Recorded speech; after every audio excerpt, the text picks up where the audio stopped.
ನಮಸ್ತೆ ಗೆಳೆಯರೆ. ನಾವೀಗ ಹೋಗ್ತಾ ಇರೋದು ಕೊಳ್ಳೇಗಾಲ. ನಾವು ನಮ್ಮ ಫ್ರೆಂಡ್ಸು ಬೆಳಗ್ಗೆ ಎದ್ದು ಬಿಟ್ಟಿದ್ದೀವಿ. ವ್ಯೂ ಕಾಣಿಸ್ತೀವಿ, ತೋರಿಸ್ತೀವಿ.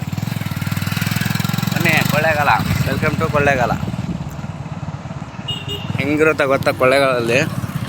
ವಿಸಿಟ್ ಮಾಡಿದ್ದೀವಿ, ಇನ್ನೊಂದು ಸ್ವಲ್ಪ ವಿಸಿಟ್ ಮಾಡೋಕ್ಕೆ ಹೋಗ್ತಾ ಇದ್ದೀವಿ. ಫ್ರೆಂಡ್ಸು ಬನ್ನಿ. ಅವ್ರ ಫ್ರೆಂಡ್ಸ್ ಬಾ ಅಂದ್ರೆ ಬರೋಲ್ಲ ಅವರು.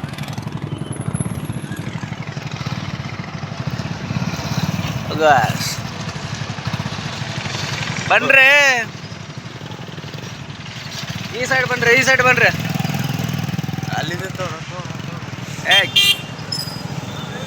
ನಮಸ್ಕಾರ. ಇವರು ಗುಜ್ಕು ದೋಸ್ತ್ ಅಂದ್ರಲ್ಲ, ನೈಟು ಅದೇ ಬದ್ರಂಗ ಬಲಿ ಚಡ್ಡಿ ಹಾಕೊಂಡು ಹೋಗ್ತಾ ಇದ್ದೀವಿ ಕೊಳ್ಳೇಗಾಲ. ಗೊತ್ತುಂಟಾ ಕೊಳ್ಳೇಗಾಲಲ್ಲಿ ಎಲ್ಲ ಫೇಮಸ್ಸು. ಆ ಟೈಮ್ ಮಾತ್ರ ಇಲ್ಲ.